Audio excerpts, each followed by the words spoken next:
मई start हो चुका है। CSI नेट जून एग्जाम अब बिल्कुल हमारे दरवाजे पर खड़ी है और मुझे एग्जैक्टली पता है कि इस वक्त आपके दिमाग में क्या चल रहा होगा। Pure panic. लग रहा होगा कि सिलेबस अभी भी बचा है, रिवीजन ठीक से नहीं हुई और पार्ट सी के क्वेश्चंस तो बन ही नहीं रहे। रुको, एक डीप ब्रेथ लो। जब मैं प्रिपरेशन कर रहा था, ठीक एग्ज़ाम से 2 महीने पहले मेरा भी यही हाल था। लेकिन इन आखिरी 60 दिनों में मैक्सिमम स्टूडेंट एक सबसे बड़ी गलती करते हैं। वो लोग फोमो में आकर नए नए टॉपिक्स और मोटी स्टैंडर्ड्स बुक उठाना शुरू कर देते हैं। एक कड़वा सच सुनो, अब नए टॉपिक्स का टाइम खत्म हो चुका है। ये आखिरी 2 महीने नए कॉन्सेप्ट सीखने के लिए नहीं है, बल्कि जो आपने पढ़ा है उसको एग्जाम मार्क्स में कन्वर्ट करने के लिए है। अगर आप इन 60 दिनों में भटक गए तो पिछले 6 महीने की मेहनत जीरो हो जाएगी। इसीलिए आज की इस वीडियो में मैं आपको अपनी AIR 133 की वो एग्जैक्ट 40+20 डेज सर्वाइवल स्ट्रेटेजी बताऊंगा, जो आपको इस पैनिक मोड से निकालकर डायरेक्ट JRF कट ऑफ के उस पार ले जाएगी। पूरा फोकस यहां रखो। Let's start. Hello everyone, welcome. मेरा नाम है पीयूष लक्ष्कार और मैंने क्वालिफाई किया है CSI UGC net with JRF इन दिसंबर 2025 और मेरी ऑल इंडिया रैंक थी 133 और ये एग्जाम मैंने क्वालिफाई करी थी लाइफ साइंस सब्जेक्ट में। अगर आप इन 60 दिनों को एक साथ देखोगे तो आप प्रोक्रेस्टिनेटिंग करोगे। इसीलिए मैंने अपनी प्रिपरेशन में इन आखिरी 2 महीनों को 40+20 दिनों में डिवाइड किया था। Let's break it down. तो सबसे पहले आते हैं नेक्स्ट 40 डेज, यानी आपका पूरा मई का महीना। ये एक आपका कंसोलिडेशन फेज है। इस फेज में आपको एक ही टारगेट होना चाहिए, अपना स्टडी मटेरियल को श्रिंक करना। अगर आपके पास एक यूनिट की 100 पेजेस के नोट्स है तो उन्हें रिवाइज करके 10 to 15 पेजेस के फ्लो चार्ट्स और फ्लैश कार्ड में कन्वर्ट करो। और हाँ, इस फेज में किसी नई स्टैंडर्ड बुक से नया टॉपिक स्टार्ट करने की गलती बिल्कुल मत करना। स्टैंडर्ड बुक्स अब सिर्फ डाउट क्लियरिंग या स्पेसिफिक डायग्राम देखने के लिए ही है सिर्फ। अब आते हैं आखिरी 20 दिनों पर, यानी जून का महीना। ये एक सिमुलेशन जोन है। इन 20 दिनों में आप थियोरी पढ़ना बंद कर दोगे। आपका पूरा दिन सिर्फ प्रीवियस ईयर क्वेश्चन और मॉक टेस्ट सॉल्व करने में जाएगा। लेकिन एक शर्त है, बेड पर लेटकर फोन पर MCQ सॉल्व करने से एग्जाम क्लियर नहीं होता। आपको प्रॉपरली टेबल और चेयर पर बैठकर टाइमर लगाकर 3 घंटे का पेपर सॉल्व करना पड़ेगा। अपना बायोलॉजिकल क्लॉक NTA के एग्जाम टाइमिंग्स के हिसाब से सेट करो। यही वो 20 दिन है जहां आपकी नेगेटिव मार्किंग कंट्रोल होगी और स्पीड बढ़ेगी। स्ट्रेटेजी क्या लगानी है ये तो सब बताते हैं, लेकिन अब मैं आपको बताऊंगा द स्ट्रिक्टली बैन लिस्ट। ये वो 4 गलतियां हैं जो अगर आपने 60 दिनों में की तो आपका JRF क्वालिफाई नहीं होगा। नंबर 1, नए यूनिट्स उठाना स्ट्रिक्टली बैन है। अगर आपने सिर्फ 8 या 9 यूनिट्स पढ़ी है तो बस वहीं रुक जाओ। किसी दोस्त के कहने पर में कोई नई यूनिट मत स्टार्ट करना। 13 यूनिट्स के चक्कर में आप उन 9 यूनिट्स को भी प्रॉपरली रिवाइज नहीं कर पाओगे। अपना सिलेबस आज ही लॉक कर दो। Number 2, illusion of learning. इससे बचो। पूरे दिन बेड पर लेटकर यूट्यूब पर 5-5 घंटे का वन शॉट मैराथन लेक्चर देखने से एग्जाम क्लियर नहीं होता। बिना पेन और पेपर के पैसिव वॉचिंग आपको सिर्फ एक झूठी तसल्ली देती है कि आपने पढ़ाई की है। एग्जाम हॉल में सब ब्लैंक हो जाएगा। Active recall is the only way. अब आते हैं नंबर 3 पर।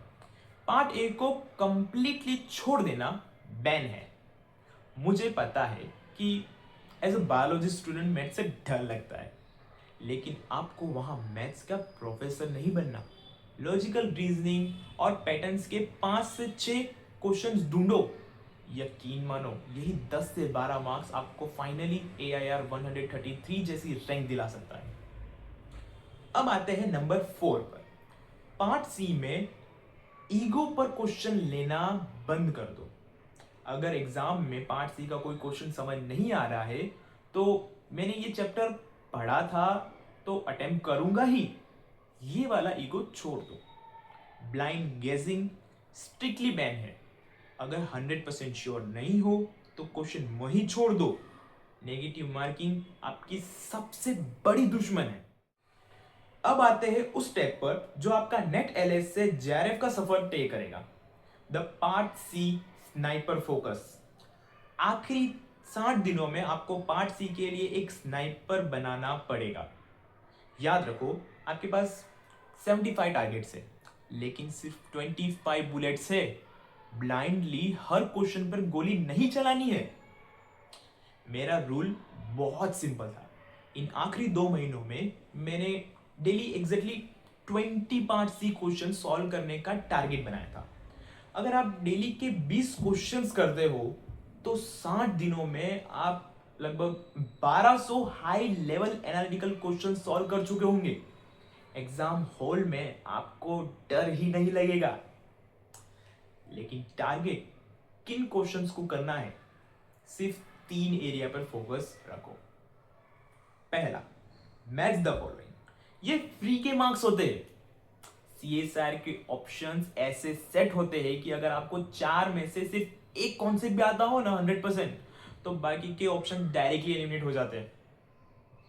दूसरा, ग्राफिकल क्वेश्चंस। इकोलॉजी और प्लांट फिजियोलॉजी के ग्राफ देखकर डरना बंद करो।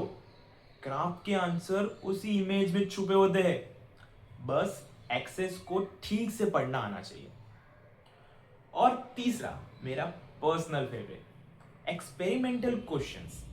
क्योंकि मैं लैब में रेगुलरली इंस्ट्रूमेंट पर काम करता हूं, तो यूनिट 12 और 13 के क्वेश्चंस मेरे लिए रियल लाइफ सिनेरियोज थे।